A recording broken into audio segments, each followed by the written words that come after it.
everyone, and welcome to a very special program here at Project Kin. I'm Barbara Tien, and delighted to welcome three extraordinary individuals from the county of Belmont, Ohio, in St. Clairsville.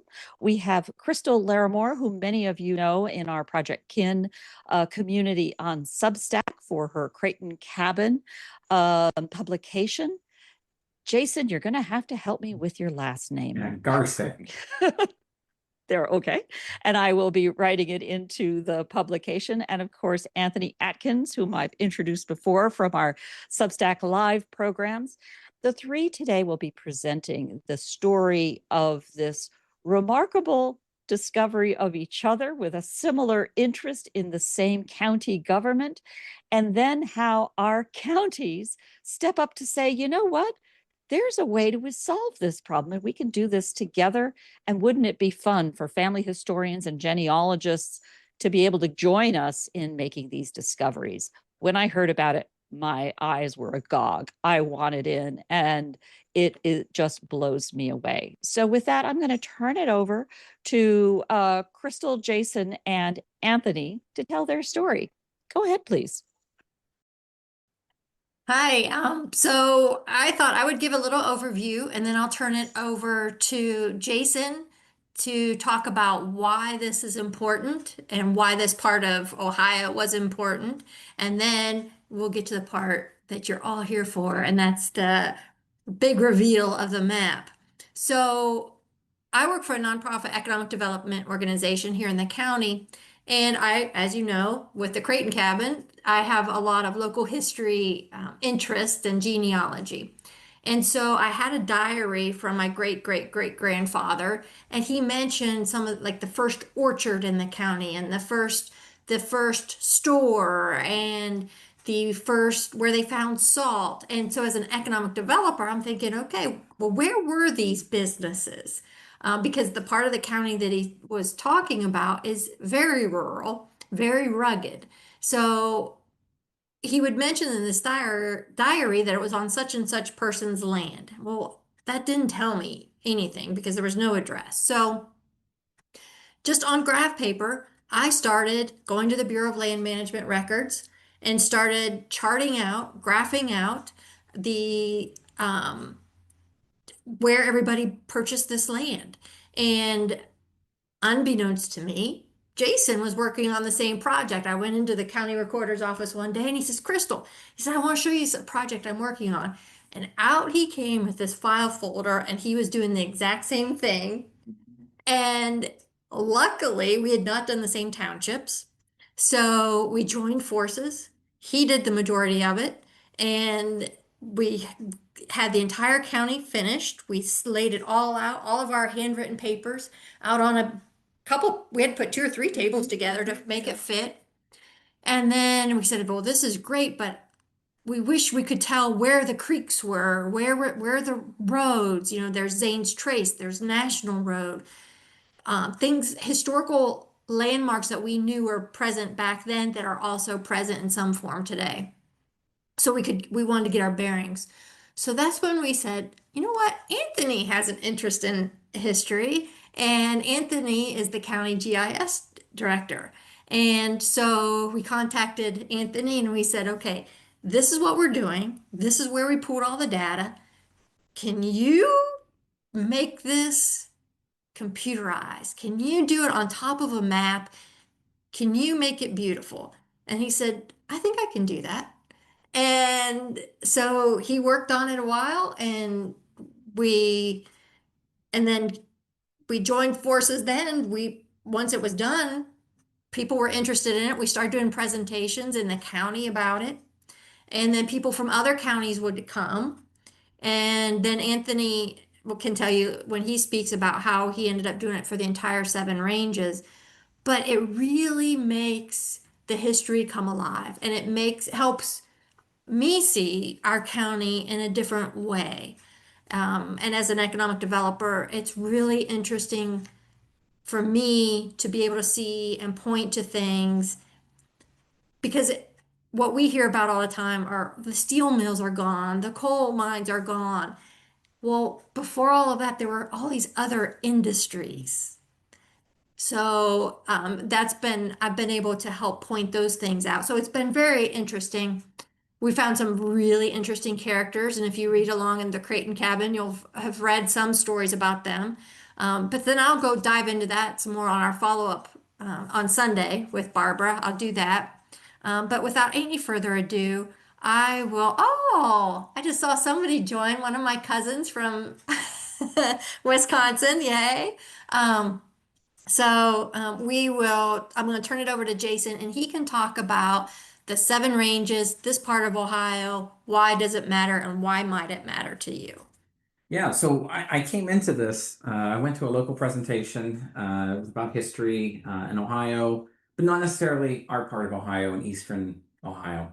And I thought, okay, well, this is really interesting, but how can we apply, the settlement of land and surveys and the people who originally settled these lands to our part of the state here in Belmont County and surrounding areas. And so that's where I started drawing up the maps and I started going through. And then Crystal happened to come in my office and I was like, hey, this is going to be really good. And I had no idea she was doing the same thing. So we joined forces, we went about it and got Anthony involved, and he's taken it to levels that we never once expected it to go. But I want to talk about the significance of where we sit right now. Belmont, Jefferson, Harrison, surrounding portions of other counties, we were part of the seven ranges, still are today. But that was the first public and first rectangular survey that was completed in the United States. And in fact, maybe even the world. And if you look at the map of Ohio, you'll see there's 20 some different types of survey systems that exist. You've got the Congress lands, you've got the military lands, you've got the refugee tract, you've got the Connecticut Western Reserve, all unique survey systems. How they were surveyed differently, most of them being rectangular in nature, different from what the colonial part of the United States was like, with the meets and bounds, from place to place. And so at that time, we were part of the Northwest Territory, eventually seek statehood in 1803.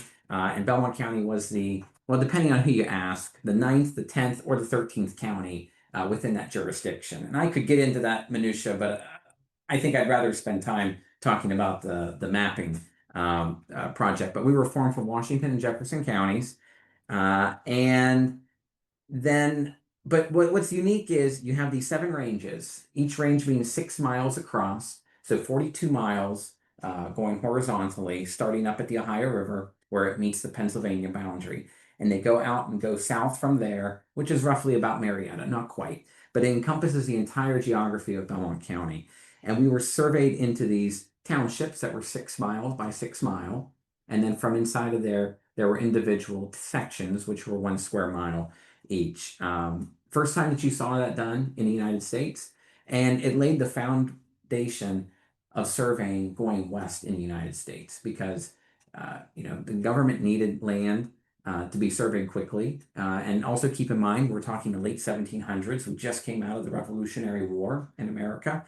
And so the United States was looking to find sources of income. And so selling lands or even eventually paying veterans for their services because the government couldn't afford to pay out of coffers.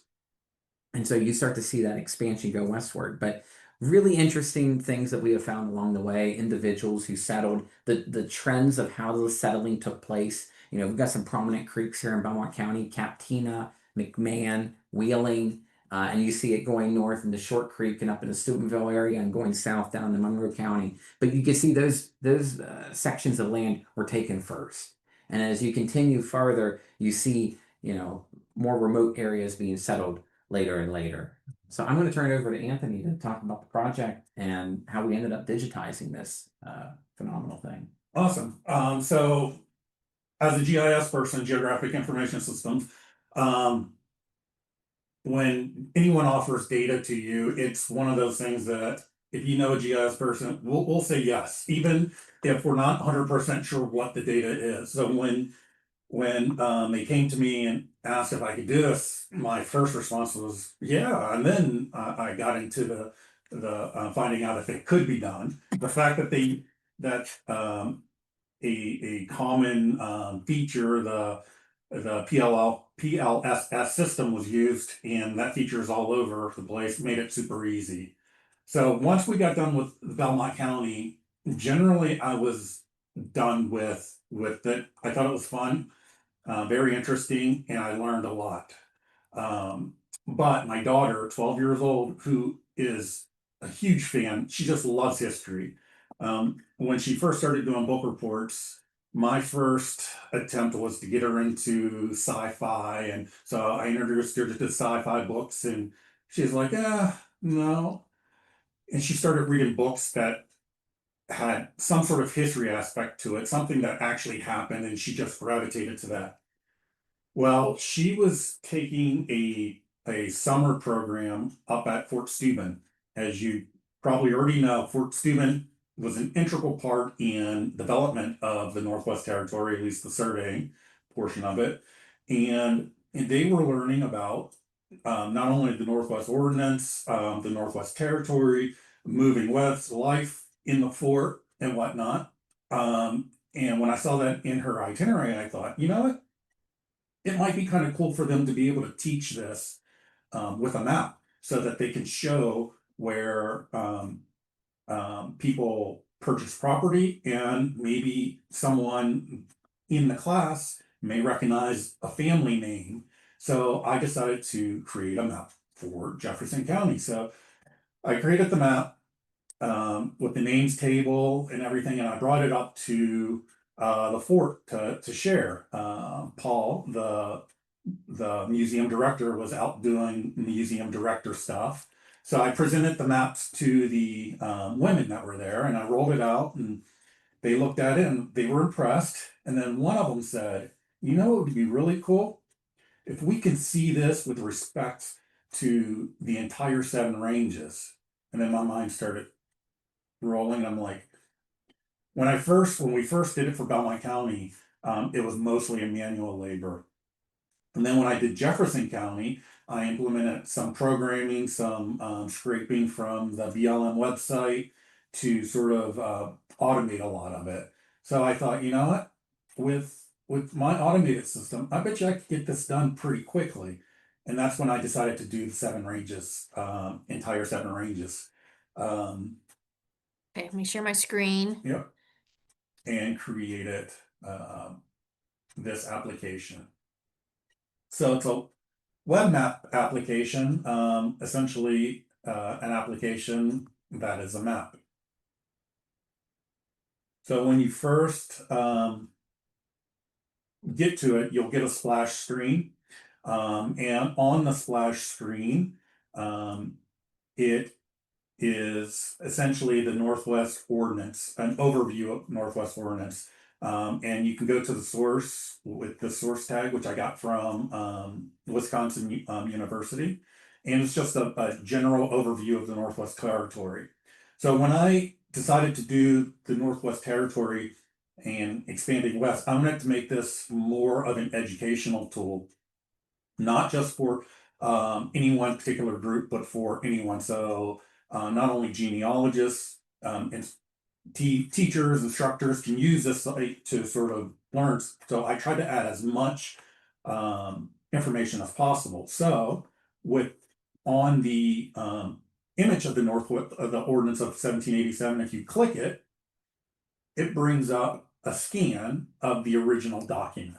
And just being able to see and read through the original document is, I think, just amazing. So not only can you read through it, you get to see a lot of the scrolling on the margins and a lot of the edits.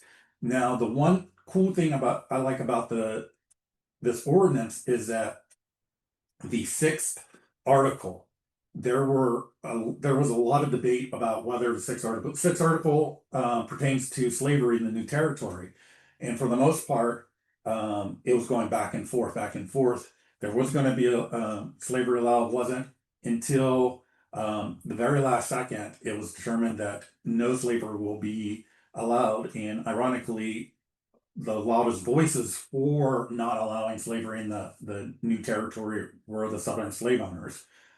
They didn't want the competition. So the sixth article is a handwritten note, which is, I think is cool.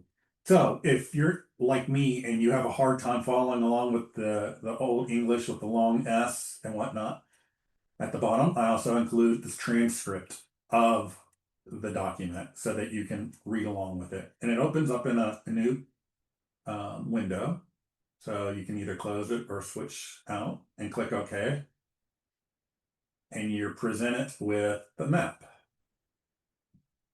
It opens up to the entire 7 ranges without the actual patents listed. The first thing you'll see are the points of interest, and this is going to be a living document, a living application. So as I get more information, as more people suggest different things, I'll add more to the map. But now we have, right now we have only 4. The beginning point, Jason alluded to it here, and when you click on it, it brings up a window that tells you a little bit about the beginning point. And you also have the terminus, which is essentially the end. And the stone is the original stone that marked the end of the survey. And then you have your modern survey marker. And I also have Fort Steuben. And you can read about Fort Steuben here. And then not exactly part of the old 7 ranges, but we have Fort Lawrence,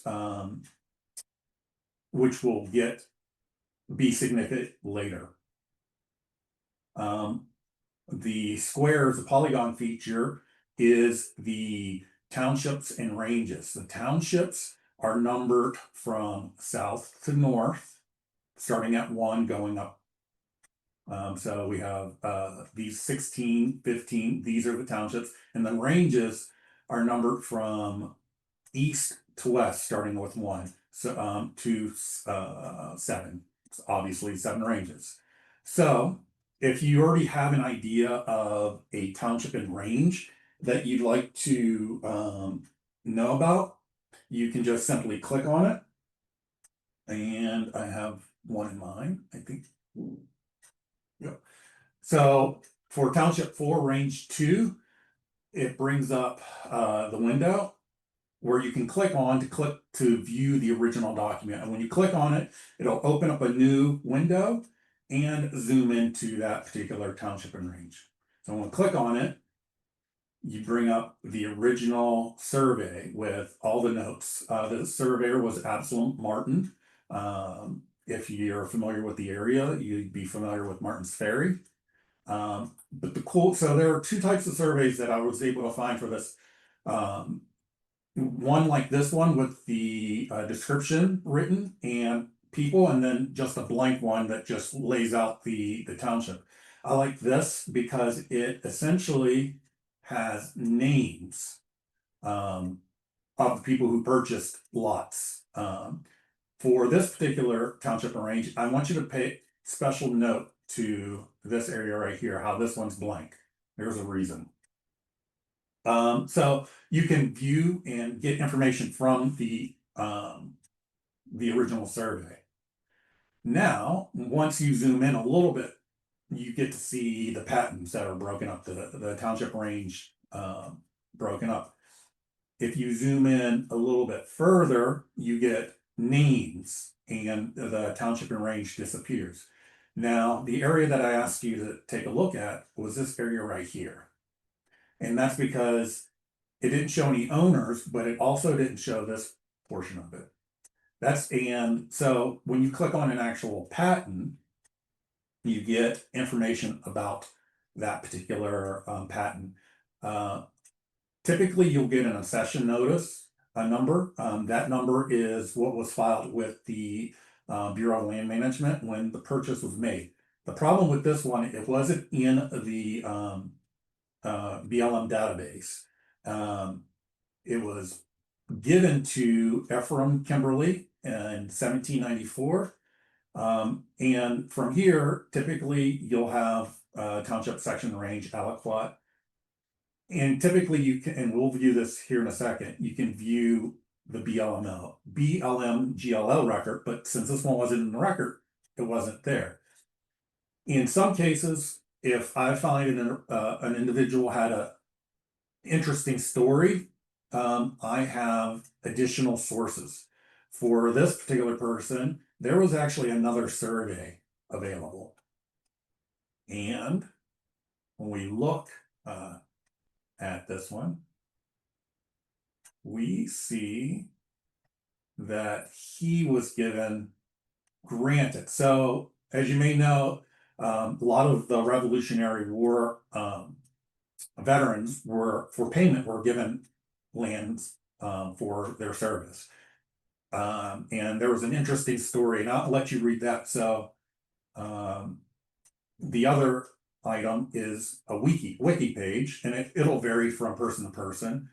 And you can click on it, and it tells you how and why Ephraim received this land. So you can zoom out and select another, zoom in a little bit further, and select another township and range. Now, I don't know if you've noticed, but all the other township and ranges are split up. This one wasn't. So when we zoom in a little bit further, you can see that it's all given to Henry Arnold Dorman. And this was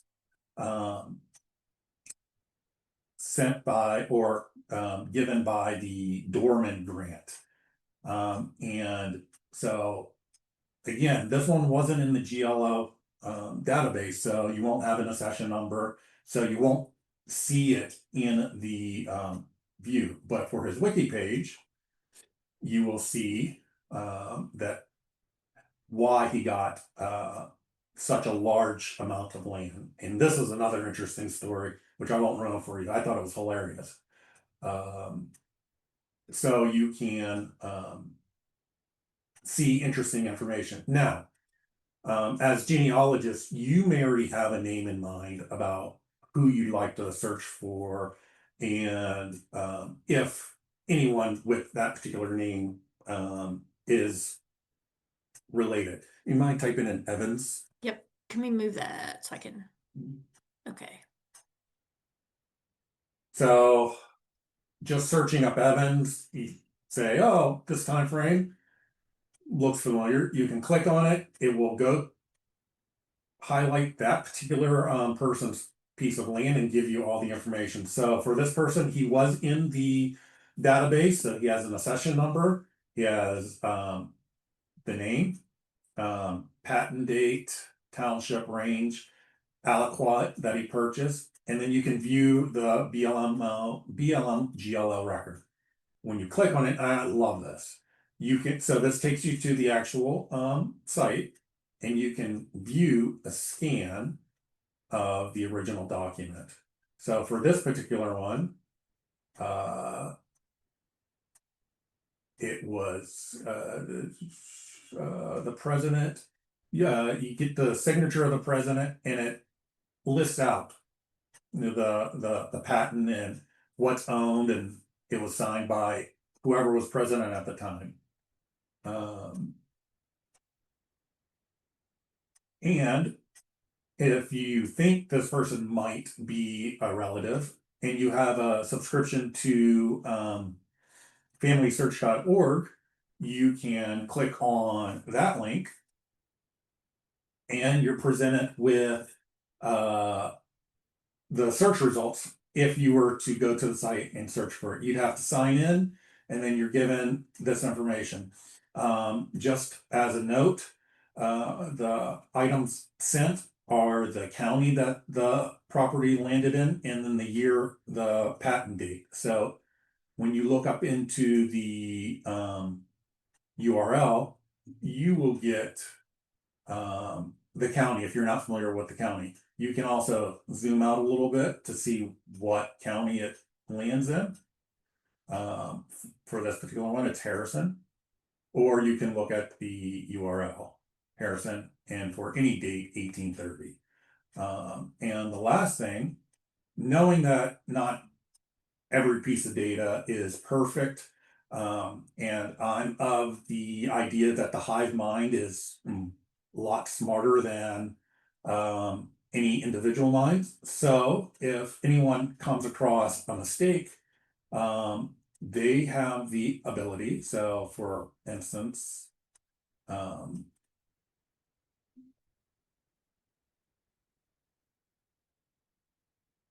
you know for a fact that this George Nichols isn't quite right, or this piece of property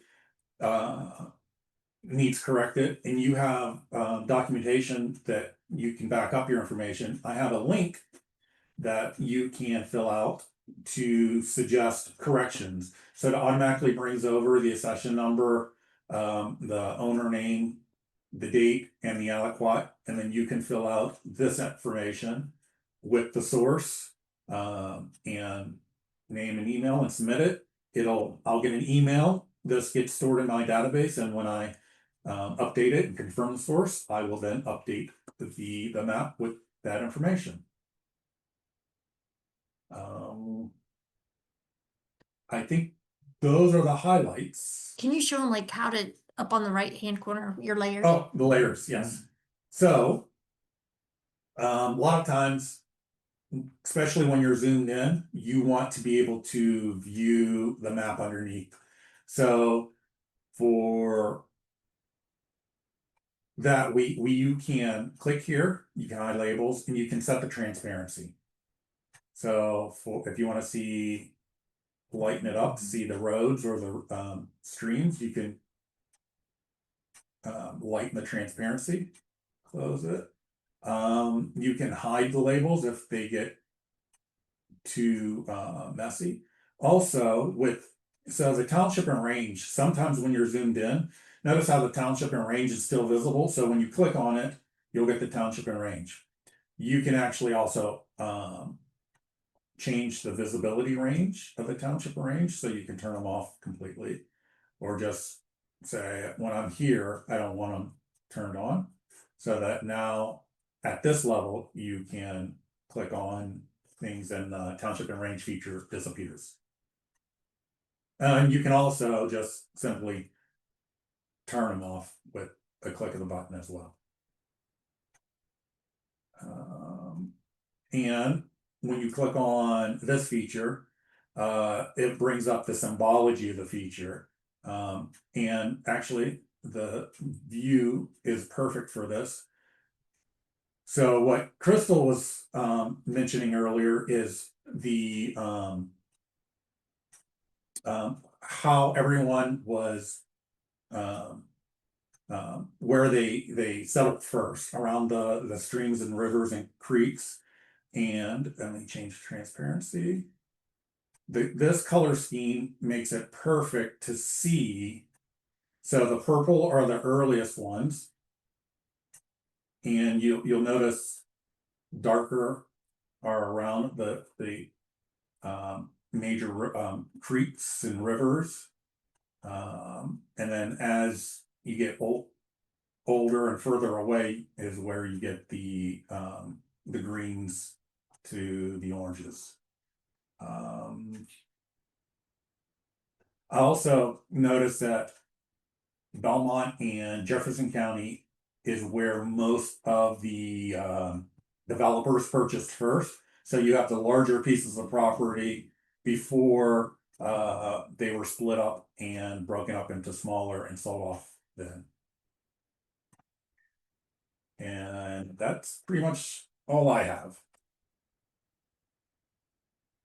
So we can, if you want to, we can take some questions now, and that might lead us to some stories, but we want to make sure we delve into things that are important to our viewers. So feel free to ask questions, or how do we do something, or how you can replicate it, or whatever.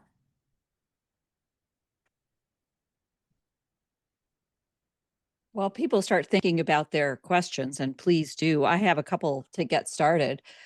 Two things. First, you referenced the PLSS as a common system used. Can you spell that out a little bit? So PLSS stands for Public Land Survey System. So it's essentially the how to the surveying process went. So it's a common method used today. And so when they came to me asking if it was doable, since their record was tied directly to the PLLSS, I was able to take their record and easily attach it to a feature that was already existing. So it made it a lot easier. Is that the same system that's used from the BLM, the Bureau of Land Management? In certain areas. I think now from the original creation, it's changed. The way they number the townships and ranges changed. Where they started numbering the section has changed. So it's a variation, but it's not exactly the same, but it is a variation. Yeah. And you talked about your daughter. I love that story, and how she was, that inspiration in terms of her interest in history and turning it into an educational, the focus on education. Brilliant. You mentioned a museum, I think, where she was taking a summer program, if I followed you correctly. What's the name of that museum? Historic Fort Steuben. It's located in Steubenville, and it's the location of the fort that was created when the surveyors needed protection from the natives from attacks. It only stayed open a year, but it was a very pivotal point for the development of this land. And I noticed that Paul, the museum director, actually signed in. So if he'd like to say something about it. So yeah, that was a huge inspiration in moving forward, creating that map for them, and then they offering or suggesting that it would look even better to include the 7 ranges. Fantastic. Paul, not to put you on the spot, but we'd very much welcome that perspective, because after all, we're producing a recording that I'm hoping will also be helpful to introduce this idea to other counties, because at the end of the day, we want this available to more people in more places. Go ahead, please, Paul. Yeah, thank you so much. I am just blown away by what you all have put together here with this map. It's just unbelievable. And I really appreciate the story of Anthony talking about his daughter and coming to our program that we have here. We do a summer camp every year at Historic Fort Steuben, and we welcome, area school children to come and learn about, the early history of Ohio, the early history of, the survey. We have several days where we talk about the survey, that took place here. Really, the first time, as you all were mentioning, the first time this ever has happened, where they're actually, gridding out essentially, the first 7 ranges of the Northwest Territory, and it's just incredible. And I know, so our site, just a little background on our site, we're Historic Fort Steuben, and as Anthony mentioned, it was built to protect the surveyors who are surveying this land, because those surveyors originally are not soldiers.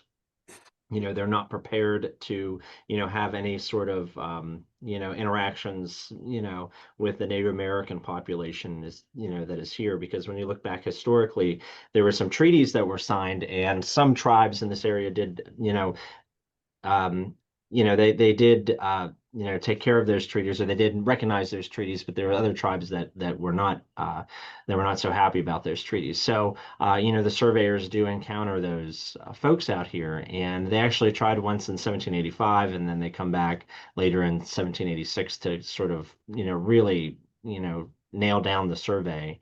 And so the 1st American Regiment comes out with the surveyors the second time, and that's why they built the fort as a summer resident, or as a winter residence.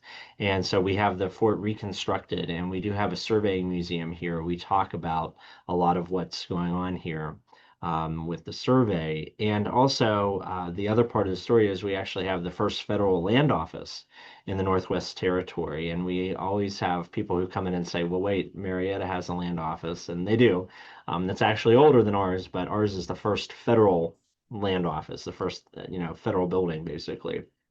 And so people are coming here to purchase land. So people come and please excuse my phone that's ringing, but people come and they're looking for history because we have the original building. They're looking for the records, and so I always direct them to the Bureau of Land Management. But with this wonderful survey that you all did with being able to research and drill down just right on these places, it's absolutely incredible. So I am just thrilled to pieces that we have this resource, and I just congratulate all of you for working so hard on it. And it's just absolutely beautiful. And I know it'll be a huge basically, a resource for anybody who's researching not only family, but, how land is developed. And I really appreciate the one lady who talked about the, economic development. That is so important. And just looking at all of this is just incredible. So I really appreciate it. Thank you. Thank you, Paul. There you go. There you go. And it is, at the end of the day, a business model. The federal government didn't have the cash in the bank to pay people. The federal government needed a way to raise cash. So, hey, what do you have? You got property. It's absolutely brilliant. And Paul, just a little offer from here over at Project Ken. Be happy to chat with you afterwards about ways that we might be helpful to support these kinds of educational missions with data and things that might support at distance and helpful. Bill, you have a question there. So is this all publicly available at that URL? I'll paste the URL in again. But Crystal, Jason, Anthony, if you want to speak to where you're going with this and in terms of making it public. So yes, it's currently on the Belmont County GIS servers, and it's public for anyone and everyone, no matter where you are. I do plan on expanding on it. I'm not sure if I'll get all of Ohio. So I plan on expanding on it based off of my own curiosity and challenges. And the next section is one that it's a smaller section, but I just think it's good. It should have a whole bunch of really cool stories, and that is the donation tracks.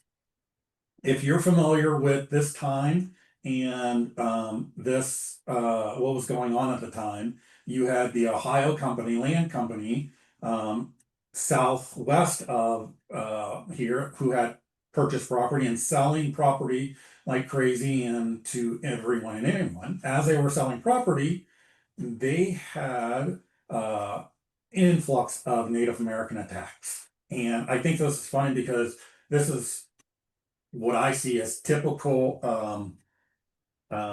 18th century rich person problem solving. They're sitting there like, how do we solve this project? And someone just said, let's put poor people there.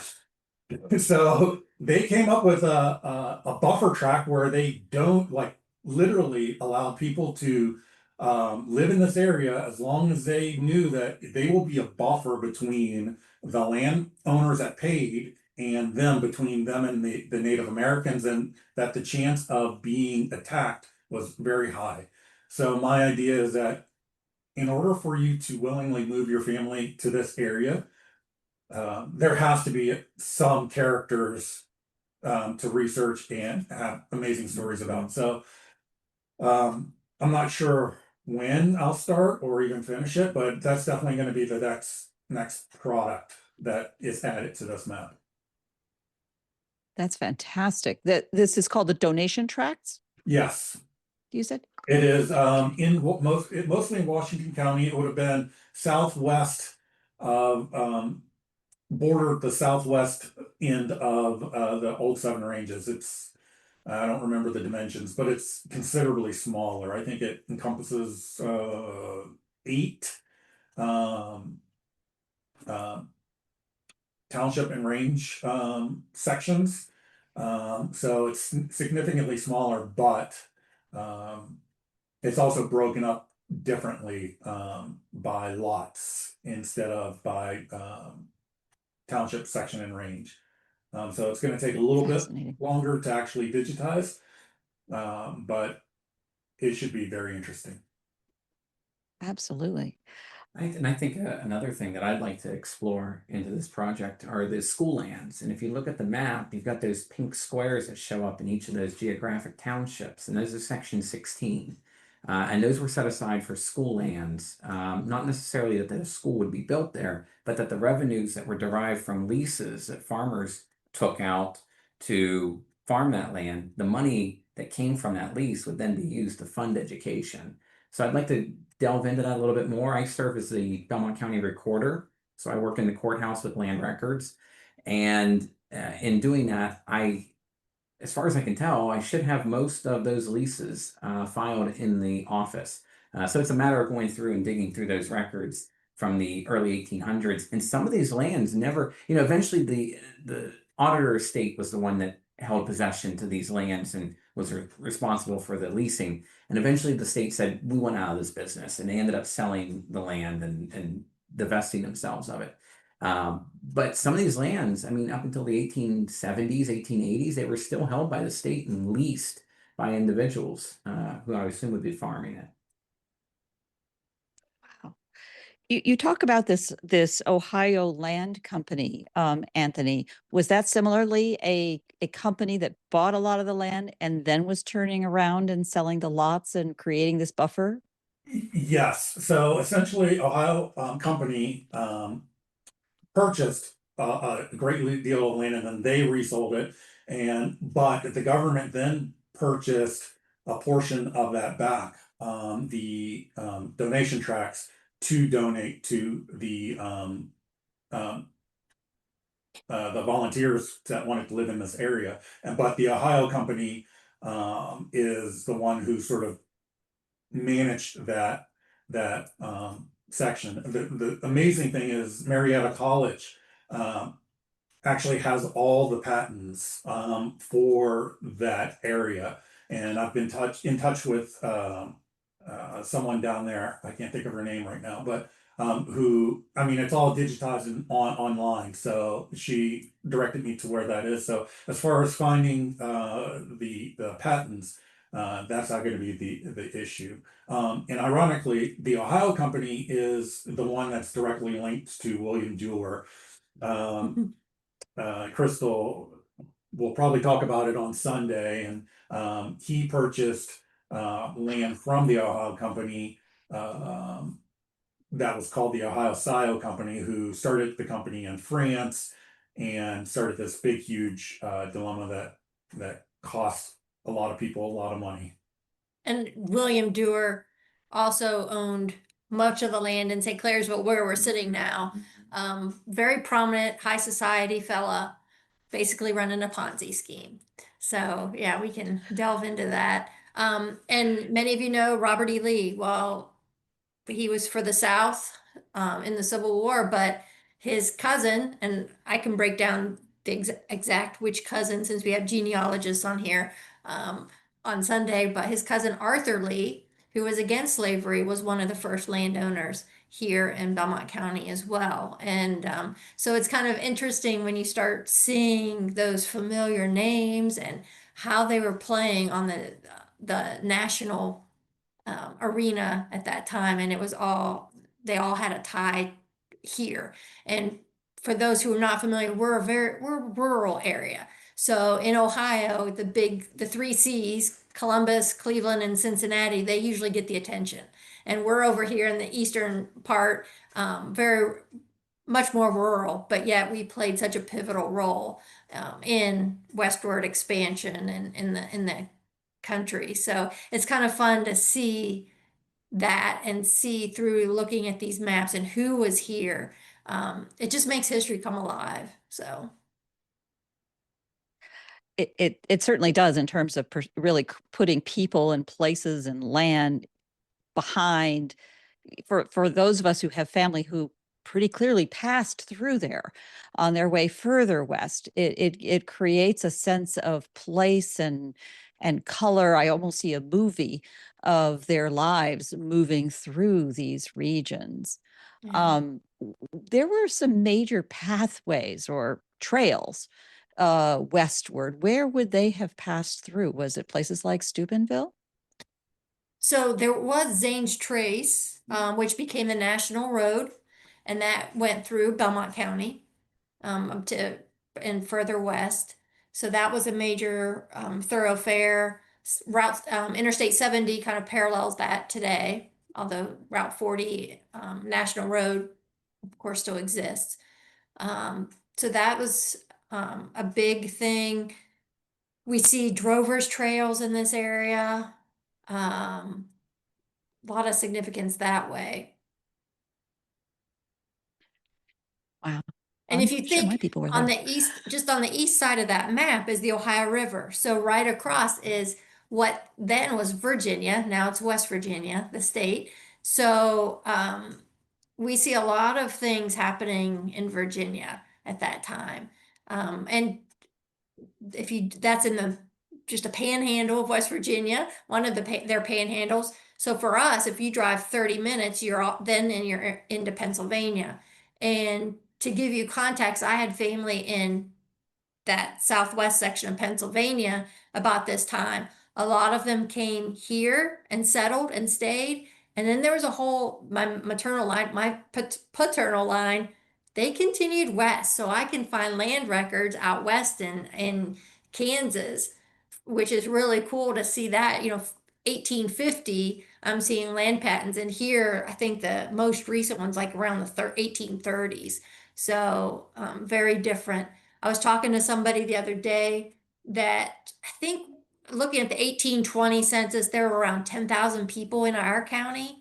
And based on what one of the gentlemen we were in the group we were talking with said about the Quakers, about half the population at that time was Quaker. So very strong Quaker background here as well. And I don't think many of us realize, many of the residents in the county today realize what strong Quaker background there was here. And a lot of those Quakers were coming from the South, places like North Carolina, Georgia, Right. in the lead up what eventually became the Civil War. Yeah. Just, speaking from family.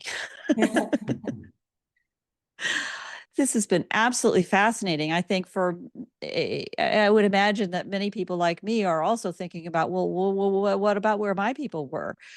How long did it take you to do this from that first meet of, I think of peanut butter and chocolate meeting with over maps between you and Jason, and the outreach to Anthony? How long did this all take? Oh I gosh. think I started putting together the paper maps in February of 22, I think. Okay. And I think you came along shortly after. So we Yeah. were doing that concurrently. And I have no idea time wise for me. I- I was just doing it. I have no idea. And then I think we got Anthony involved by summer, I'm gonna say. Does that sound right? Yeah. Summer of 22. I was thinking 20, So, 22 or 23. We don't know. Yeah. I mean, I can go back and look at my that's how a email. labor of love works. Yeah, we don't know. Because we did a Wow. lot of Well, presentations last year. Yeah. I don't know. It's been well, ongoing. do you see outreach if there are GIS talents, if there are talents within counties or in other parts of the country that are watching this, what should they do to try to encourage this kind of thing in their own areas? I think for the most part, just do it. I mean, if you have an interest in it, just do it and then present it to whoever you need to. And I think they'll just be amazed as my colleagues were.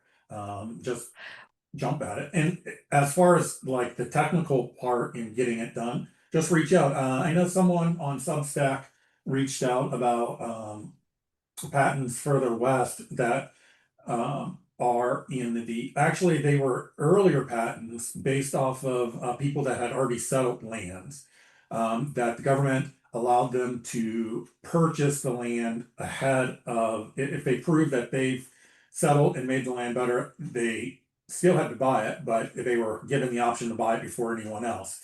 And so those records are also in the BLM GLO database. And so the process that I use to create these features could easily be converted to look at those records as well.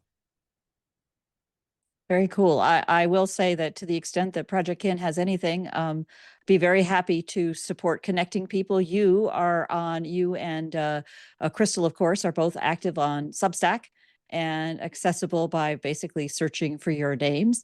And I will include them in the notes here so that people can reach out to you that way and initiate conversations about ways to connect things. And I'd be more than happy to help put that together, because I think it should exist too, because that's how these things work. Do we have any further questions? Please just take your microphone off mute and join on in. Go ahead. I'm here. You know you're begging to ask. And if somebody, I'll say something until somebody else pops up. But please unmute yourself. And so on Saturday, we had a local festival, and Anthony printed out a map that was about that region where I was. And it was so much fun because people kept coming up to the map and looking at it, trying to find their land. And I was there for 4 hours, and I took some other things. I thought, well, if I have a lull in time, I'll work on something else. I didn't have that lull in time. And it was so much fun to be able to say, well, where we are standing right now was owned by Ambrose Danford, and to tell his story of what it was like to come. He came as a child, and it makes people, I think, appreciate where they are a little bit more. So anything you can do, I'm with Anthony, and of course I don't do the computer programming, so of course I'm going to say just do it. But it's been a project that the three of us have really enjoyed, and then we delved down different rabbit holes, and well, what about this, and can we do that? And so, and please, if you all are using this and you have feedback, or you wonder, well, can I do X, Y, or Z, reach out, because we like to know that people are using it and that it's helpful. There you go. Kathy Hovarth, go ahead, please. Hi, I'm Crystal's cousin. I just joined. Hi, Crystal. I just joined on because I just wanted to see what this was all about. If you're wondering why I'm moving around like crazy over here, sidebar is I am tearing apart our stairwell because we're getting carpeting put in, and that's why I'm moving all over the place here as I'm listening to all this fascinating stuff. My dad was born in Bellsville, and I learned all this because I'm just like probably most of you, ancestry nerd, as I like to call myself. So I just like to find out everything I can that is possible, and just learning just seeing the maps and the names, and it's just to take it all in is just fascinating how you guys were doing it separately, unknowingly, and then somehow came together, and it was just like, kismet. It was like this was so meant to be. It was just unbelievable. The work you guys put into this is just, you did such an incredible job, and I so appreciate all the work you put into this. I'm in Wisconsin. My dad was in the Air Force. Unfortunately he passed away 5 years ago. My love would be to actually move to Ohio eventually in my years. So knowing this, knowing as much as I can possibly know about the area is my dream. When Kathy has been in Ohio, and we met because of the ancestry, looking for relatives and so forth, had never met each other before. She also descends from the Creighton cabin. So for those of you that read the Substack, she's also one of the descendants. So she has a lot of surnames in this region. She has a lot of surnames in this region that are found on this map. So hopefully other folks will find surnames too. Perkins, James Creighton, James and Catherine Creighton are my great-great-grandparents, just like they are for Crystal. So, Perkins, oh my gosh, that goes way, way back. And so, yeah, learning all this stuff has just been, it's just fascinating. I absolutely love it. So, Good. so as soon as I saw this a few weeks ago, I was like, oh, I gotta sign on. I gotta watch this. So I'm very we grateful for all the hard work you guys have done. So. Well, thanks. And I want to thank Barbara for hosting us and for doing this today, Yes. because this is, I mean, it was kind of perfect timing for us to, and for Anthony to roll this out. And we appreciate Barbara and all she's done to share this with Hey. all of you. And for everyone that I'm attended, just- we've got people all over the world on today, so I appreciate that. Yeah, that's awesome. Well, that's not just a coincidence either. It was, in fact, Jennifer Jones, who was one of our first ones to sign on here, who hosts our Project Kin's Speakers Corner series. And Crystal contacted Jennifer about this project, and was this maybe a fit for the Speakers Corner? And yeah, I think there's going to be some other opportunities for you on the Speakers Corner, but this one is really special. And I think, I was touched by your description, Anthony, of surveyors sitting there worried about the attacks. You know what those guys were? Those were nerds of their day. They were the specialists. They were the nerds of their day, saying, hey, I do this job. This is the math job that I do. I do my job. Don't give me an arrow, and protecting them. And that's, to me, synthesizes what this is all about, is creating a safe space for all of us in our own nerdy ways to get into this data and really learn about who the people were who crossed these lands before, what their stories are, because we really are all about our stories and where it's going to take us.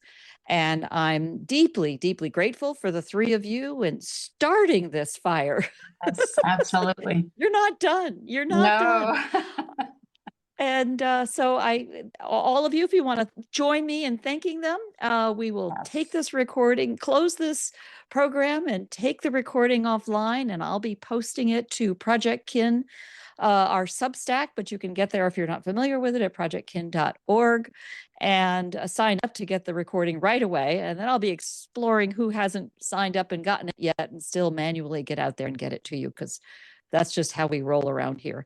I feel so strongly this has just been fantastic, and I look forward to the expansions and growth, and all the other ways in which we're going to take this brilliant idea and share it with the rest of the world and expand it in Ohio. I got peeps in Ohio too. Further west. Oh, man. Thank you all. Thank you. Thank you so much. Bye. Bye-bye now. Bye.